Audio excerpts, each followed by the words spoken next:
ভোটের আগে ফের রণক্ষেত্র ভাটপাড়া। জগতুল এলাকায় ভয়াবহ সংঘর্ষ ও উত্তেজনা চরমে।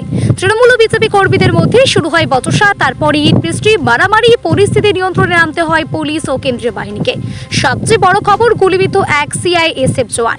আহত যোগেশ শর্মা, যিনি বিজেপি প্রার্থী পবন কুমার সিং এর নিরাপত্তায় ছিলেন। অভিযোগ, প্রার্থীর বাড়ির সামনে হামলা ও গুলিচালনা, আর সেই গুলিতেই জখম জওয়ান। অন্যদিকে তৃণমূল বিজেপি একে অপরের বিরুদ্ধে হামলার অভিযোগ তুলেছে। নাম জড়িয়েছে বিজেপি নেতা অর্জুন সিং এরও। এই মুহূর্তে এলাকায় কড়া নিরাপত্তা, টানটান উত্তেজনা। ভোটের আগে বারবার অশান্তি, বাড়ছে উদ্বেগ। ভাটপাড়া আবারও খবরের শিরোনামে। ঝামেলা মিটিয়ে গেছে। আমি আমার বাড়ি গিয়েছে, দেখছেন নিচনে বম চলেছে আর ফায়ারিং হয়েছে। সিআইএসএফ গুলিবিদ্ধ। আমার সিআইএসএফ বাইরে গিয়েছে দেখার জন্য কি হচ্ছে, তো ওর উপরে গুলি চলেছে, গুলি লেগে গেছে। কোথায় গুলি লেগেছে? পায়ে গুলি। কি নাম আছে ওর? কি নাম আছে? যোগেশ শর্মা। যোগেশ শর্মা এখন কোথায় আছে? এখন হসপিটালে আছে, ও নিয়ে যাচ্ছে অন্য হসপিটাল, এখানে ট্রিটমেন্ট কি হয়েছিল? আপনাকে প্রাণে মারার চেষ্টা হয়েছিল? আমি জানি না, লেকিন এরকম আমার বাড়ি নিচনে করছে, তো চেষ্টাই তো করছে আমাকে চেষ্টা মারার জন্য। করছে? আমাকে মারার জন্য। কারা কারা এরা কারা? এখনই তো ঝামেলা হয়েছে টিএমসি লোক সঙ্গে। হ্যাঁ ঠিক আছে। চল, কমিশনার কালকে বলে গেলেন সিও মনোজ কুমার, কোনো ঝামেলা হবে না।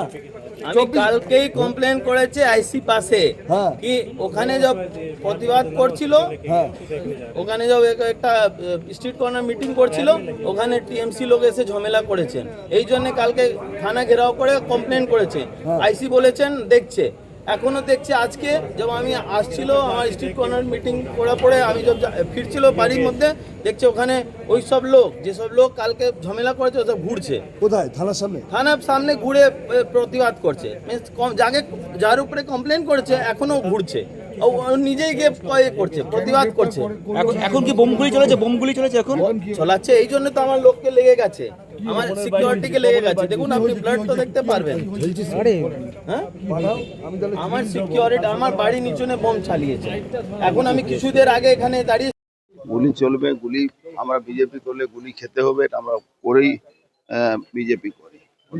নিরাপত্তারক্ষীর কোথায় গুলি লেগেছে এবং কি অবস্থায়? পায়ে গুলি লেগেছে, অ্যাপোলো নিয়ে যাওয়া হয়েছে। এখন পর্যন্ত পৌঁছয়নি, পৌঁছবে কিছুক্ষণ মধ্যে, তারপরে অপারেশন। কয়েক ঘন্টা পরেই প্রধানমন্ত্রী এই সভা। তার মানে হলো প্রধানমন্ত্রী সভাটাকে বানচাল করার জন্য এমএলএর উপরে, এমএলএ ক্যান্ডিডেটের উপরে হামলা হচ্ছে। ডাক্তার রাজেশ কুমার জি রিটায়ার আইপিএস ডিজি হয়ে রিটায়ার হয়েছে, তার উপরে হামলা। তা আর লোক কি বাঁচবে ভাই? ইলেকশন কমিশনকে সবটাই জানানো হয়েছে। আমার মনে হচ্ছে ইলেকশন কমিশন পাশে সৌরভ সিং এর বাড়ি থেকেও বোম আর গুলি চলেছে, আর ইট পাথর চলেছে। আমার মনে হচ্ছে ইমিডিয়েট ওপরে সার্চ করা উচিত। সেন্ট্রাল ফোর্সের উপরে গুলি চলে, তার মানে বুঝতে পারছেন কত সাহস আছে। কি নাম? ওই ওখানে যত ক্রিমিনাল আছে আপনার, যারা এসেছিল হামলা করেছিল, সব নাম আছে, পেয়েছি আমরা। ওই অমিত গুপ্তা আছে, ওই তরুণ আছে, তারপরে ওর অমিত শাহ আছে, আপনার কি নাম ফিরোজ আছে, কালাবাবু আছে, এরা সব, সৌরভ সিং আছে, ভিকি সিং আছে, এরা সব ছিল।